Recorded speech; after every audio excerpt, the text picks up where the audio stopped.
Hi, everyone. I'm Julie Leonard, life coach and happiness evangelist. This week in the Happiness Club, we talked about creating rituals to say goodbye to 2020 and to welcome in 2021.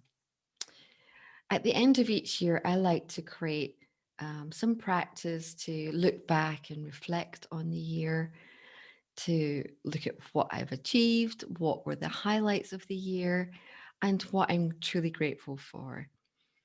And it feels this year more than ever how vital some kind of process at the end of the year, how essential that is for us to do that. I've heard over and over again just like how many people can't wait for this year to be over. And I completely understand. For many, many people, it's been extremely challenging, very difficult, often very isolating, and greatly impacting on their mental health. And so we were looking at, serious and fun ways to sort of draw a line under 2020 and say, okay, thank you, goodbye, and welcome 2021. But also, there's a lot of people who have had successes this year, who have learned a lot from what we've all experienced together, and who have many positives that they want to reflect on and many things that they are thankful for. So, I really wanted to keep it as positive as possible. And so, we talked about different rituals that we could create that would mark the end of this year. And of course, this is also the end of a decade and welcome in a new year and, of course, a new decade as well.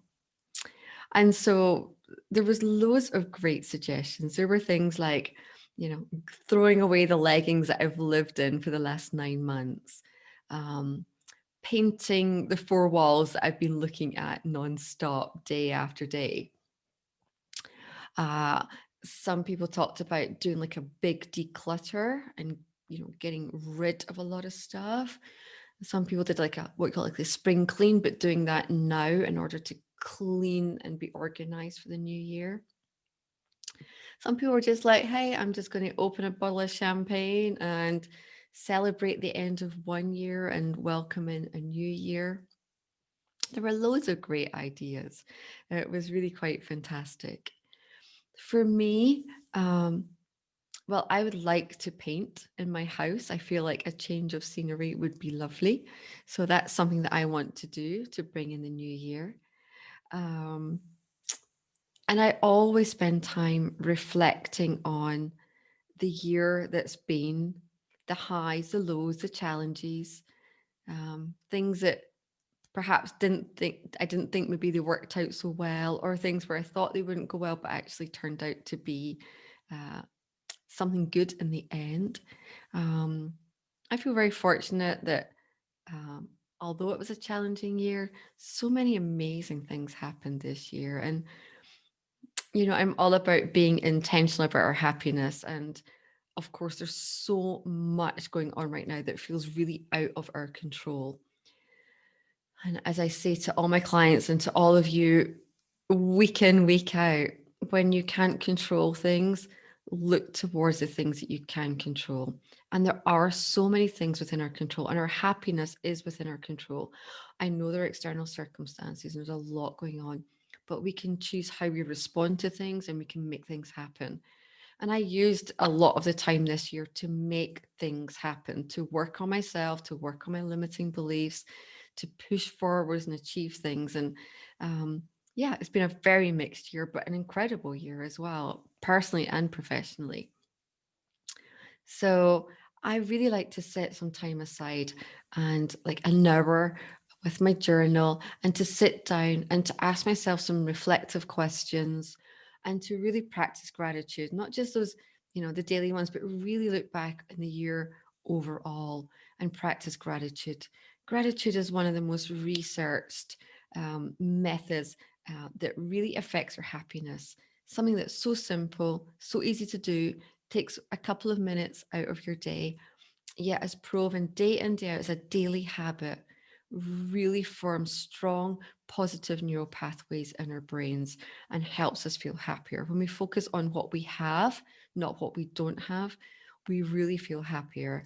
And I'm truly grateful for so many things this year.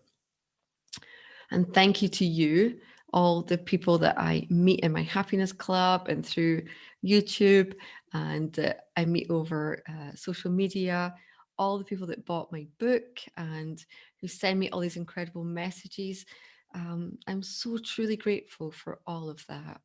I'm grateful for my health. I'm grateful for my family and for where I live and the opportunities that I have. There's so much that I am thankful for. But I've also put in a lot of hard work to make those things happen too. So always know that there's always something that you can control, something that you can work on. But I really encourage you to use some time now to reflect on the year, positive and negative, challenges, what you've learned. There's always something in there. And I know we've all learned something about ourselves through this year. Take the time to do that. And or think of something fun, something to mark that, something to say goodbye 2020, excuse me, and hello 2021. I know many of you are looking forward to the end of this year. So think about something nice. Think about any way that you could mark that symbolically and go into a new year and a new decade determined to really live a proactive and intentionally happy life.